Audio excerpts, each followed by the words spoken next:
Favarão, bom, seguinte, hein? Vídeo que tava faltando para essa sériezinha do Sharp SG220. Toca-discos BSR versus Garrett. Dois ingleses aí. Qual que é melhor? Como todo bom BSR, eles colocam aqui que ele é britânico, ou seja, é um toca-discos inglês, né? Cápsula que equipa todos eles. ES80, que é a mesma LM80, só que assim, a Leson importava essas cápsulas da Excel e chegava aqui e encapsulava ela novamente, colocava um plastiquinho vermelho em volta, colocava lá Leson LM80, mas real mesmo, quem fabrica é Excel e é uma ES80 cápsula inglesa, beleza? Ô primo, mas que agulha esquisita é essa daí? A minha agulha, a minha G80 não é assim não. Porque essa daí parece que tá grandona. Realmente, ela é esquisita mesmo, tá? Por quê? Porque ela não é daqui. A minha G80 acabou e eu tô usando uma Axis Model 2 aqui, que encaixa certinho, só que ela não fica com o acabamento de uma AG80, beleza? Cara, eu acho esse aparelho muito top de linha, né? Todo Sharp SG, mas esse daqui, em especial, eu acho que ele tem uma mística toda nele, tem toda uma magia. Esse aqui é um legítimo 1979, um dos primeiros fabricados pela Sharp. Eu já tive um igualzinho, né? Eu mostrei no vídeo a diferença de um 79 versus um 82 com toca-discos Garrett 6300. Agora, o que diferencia esse tipo de aparelho aqui dos demais, né? Esses primeiros 1979, é que são aparelhos que eu acho bem artesanais. Na minha opinião, foi uma aposta da Sharp. Ela experimentou fazer algumas unidades e colocar no mercado. E para isso, né, ela fez de forma meio artesanal. Então, vamos lá. Primeira coisa que você percebe é esse gabinete aqui, ó. Você vai pegar os gabinetes da série de 1980 para frente, eles usam um acabamento sintético aqui. É uma espécie de um emborrachado com uma estampa imitando madeira que, assim, além de ser inferior, mas quando você faz um acabamento nobre, que nem tá aqui, ó, você vai fazer uma lustração, que é laca nitrocelulose, que é usado em madeira antiga, em violino, tudo mais, porque ele dá um efeito diferente, não fica natural, fica uma coisa artificial. Você percebe que cria um certo filme. Esse daqui não, esse daqui é madeira, né? Acredito que seja em buia. Você percebe que o acabamento de madeira é muito mais nobre, fica muito mais bonito. Então isso daqui foi fabricado numa moveleira de época e usou as mesmas técnicas de qualquer marcenaria, né? E uma outra coisa também é a placa, né? Nesse caso aqui é uma placa que você percebe que ela é bem artesanal, ela não tem nem serigrafia e a hora que você olha as trilhas são um pouco mais largas, um pouco mais grossas, as linhas delas são um pouco irregulares, o que denota aí que foi feito muito artesanal, né? E aí o que torna ele bastante singular, tá? Tanto esse aqui quanto aquele outro que eu já vendi, que era também um 1979. Dá só uma olhada no anúncio de época, em 1979 mesmo. É o anúncio de lançamento dele, tá aqui, ó. O novo som colorido, 70 watts de potência, né? Então tá aqui anunciando. Dá só uma olhada nele, olha, 22 mil. Não sei qual era a unidade monetária de época, mas como os outros são todos de mesma unidade monetária, a gente dá para comparar. Será que era muito? Dá uma comparada com o Grunge, que é um 2 em 1, né? Rádio e toca-discos. 7 vezes mais caro que o Grunge. Olha o Sonata, 4.380. Um pouco mais de 5 vezes mais caro que o Sonata. E em comparação, dá uma olhada nessa televisão, que era top de linha, ó. E olha o preço dela à vista, ó. 19.990. Ou seja, esse aparelho consegue ser 2 mil a mais do que uma televisão top, a maior que tinha na época e ainda colorida, transistorizada, né? Então já tinha aqui, ó, tá vendo? Botões seletores nas laterais, não tinha mais aquele de ficar girando para sintonizar, ainda você tinha que regular. Essa daqui já tinha uma regulagem eletrônica mesmo, tudo, né? Segurava o canal, ou seja, isso daqui na época era artigo de rico mesmo e bem caro, e o som conseguia ser bem mais caro que ele. Na época a aposta era um aparelho melhor do que qualquer gradiente modular, tanto em reprodução quanto em nível de potência e o que é melhor, tudo conjugado em um espaço pequeno, né? E com uma beleza que não dá para discutir, né? E vamos deixar os veuzinhos ligados aí, porque é um charme maior ainda desse aparelho, né? Para você encontrar qualquer um, né? Qualquer um da linha tá difícil. Esse 79 então é mosca branca, da mosca branca mesmo, porque não deve ter sido vendidos tantos assim naquela época, né? Bom, e agora a gente vai falar sobre o que realmente importa, que é o toca-discos, né? E esse BSR aqui, né? Eu tive os dois, né? Garrett 6300 original, Garrett S630, e agora eu tenho esse aqui, que é um BSR, e é o que estava faltando. O pessoal estava me perguntando, falando, ah, mas o BSR não presta, então qual que é melhor? Porque eu fui comprar e tinha um com um, tinha um outro com outro. É o seguinte, esse aparelho aqui, ele depende muito do bracinho aqui, ó. Esse bracinho aqui, ó. Se esse bracinho tiver, por exemplo, aqui assim, ó, abaixado, ele já não consegue fazer ele não inicia automaticamente, ó lá. Ele vai desligar. Ele não consegue fazer isso. Então você precisa estar com ele levantado, tá? Como se o disco estivesse aqui, ó. Então isso daqui causa uma certa confusão quando você está com o pino curto, aquele pinozinho de plástico, que não é esse pino longo, que não vai fazer o disco ficar aqui em cima. Você vai e coloca ele aqui, você acha que levando o bracinho aqui é o correto, né? E aí você vai tentar iniciar automaticamente, ele não vai. Ele só vai funcionar depois que você está com o braço levantado. Então, por exemplo, se você tem um pino curto, o legal é deixar sempre aqui, ó, para trás, descansando, e ele vai funcionar automaticamente. Só que aí ele vai ter um outro problema. Quando ele chegar no final da faixa, ele não vai desligar o toca-disco. Ele vai iniciar novamente. Então ele vai ficar reiniciando num looping. Por quê? Porque o bracinho está para cá. Então o que acontece? Nesse tipo de aparelho, né, ela depende muito desse bracinho para poder se orientar, para saber se tem um disco aqui na fila ou se não tem mais disco na fila. Então quando ele está nessa posição aqui assim, ó, ele identifica que tem disco na fila. Quando ele abaixa, ele identifica que não tem mais disco na fila. Então quando ele chegar no final, ele vai pegar e simplesmente vai voltar e vai desligar. Agora, se ele tiver levantado aqui, é porque um disco está segurando ele. Aí ele vai chegar aqui e não vai desligar. Ele vai voltar para a primeira faixa como se tivesse outro disco aqui.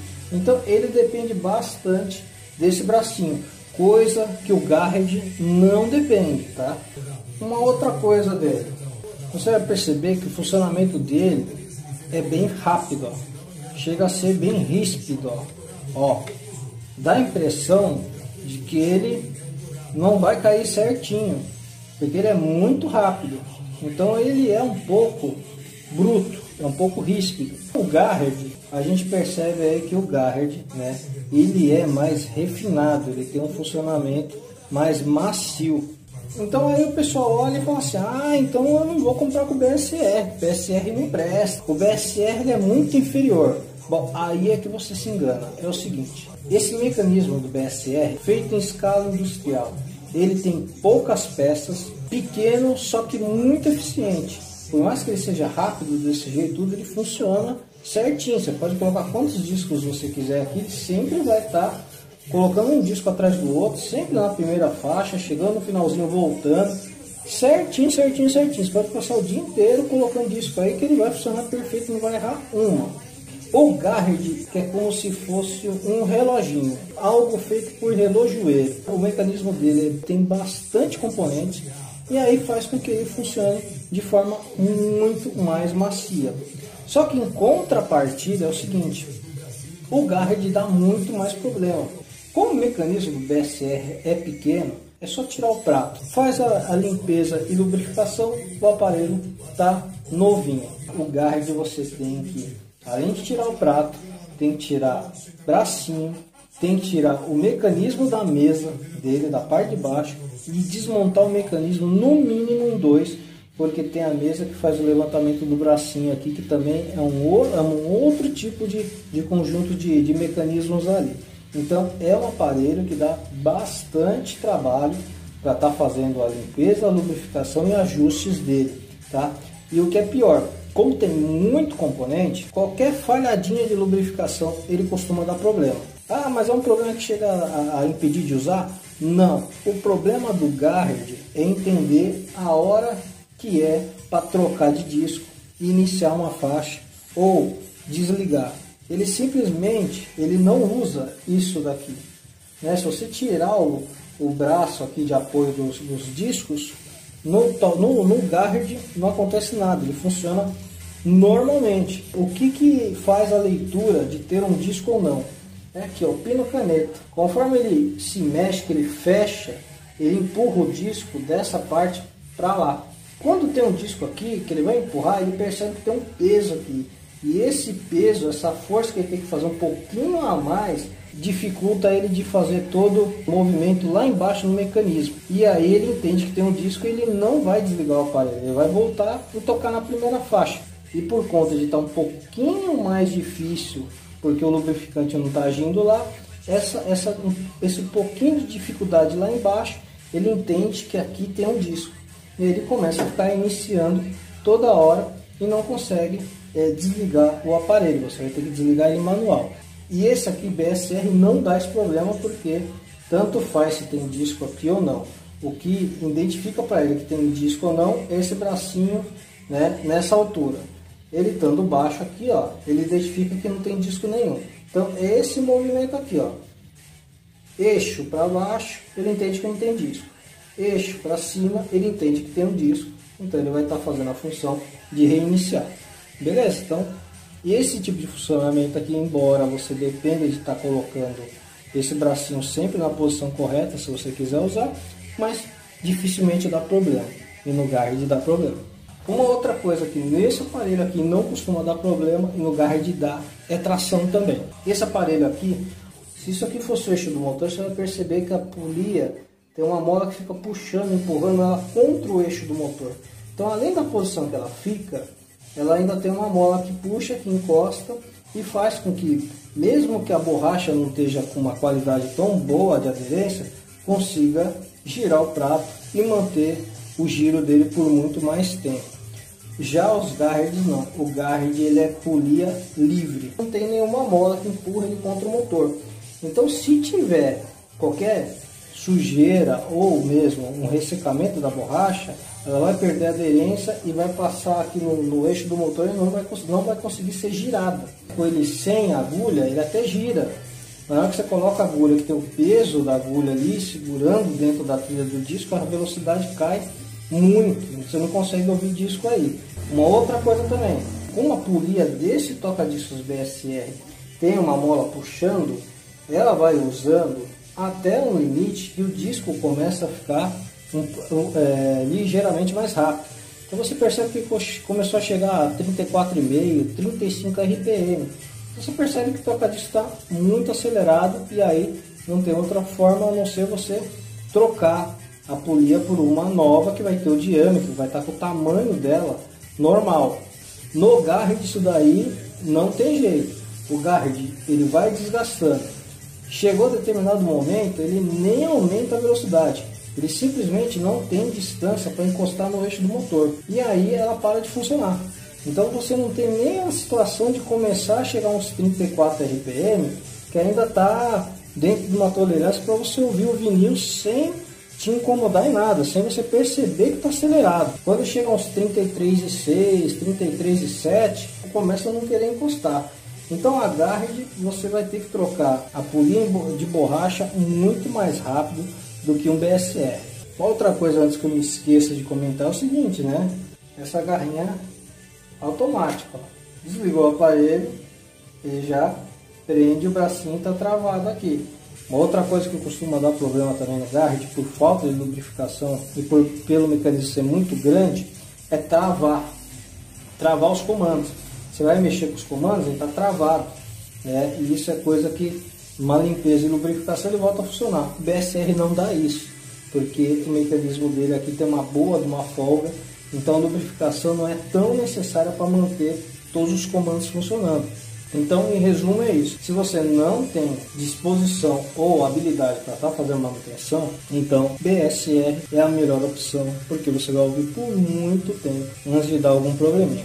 Um aparelho desse aqui, ó, com 43 anos, a polia é original, que é o caso desse, tá? Ou seja, o Garrett, quando está funcionando, é uma obra-prima, mas não vai ficar funcionando por muito tempo, requer aí uma certa atenção, tá? Então, se você não tem habilidade para fazer isso e tem a oportunidade de pegar um com toca-discos BSR, seja num Sharp, ou seja em qualquer outro tipo de aparelho, seja numa picape, não precisa ficar olhando de olho torto para um aparelho desse, porque esse aparelho, embora não tenha a beleza do Garrett, você pode acreditar, ele é um Volkswagen, ele aguenta o tranco, nunca vai dormir preocupado se no outro dia vai funcionar ou não. Aí se você me perguntar se eu tenho a oportunidade de comprar um aparelho com esse BSR e se eu tenho a oportunidade de pegar com Garrett, qual eu escolheria pelo mesmo valor, eu iria sem pensar no BSR, beleza? Então é isso aí, espero que eu tenha ajudado. Gostou do vídeo aí, se inscreva, dê o like, comente, um abraço e até a próxima.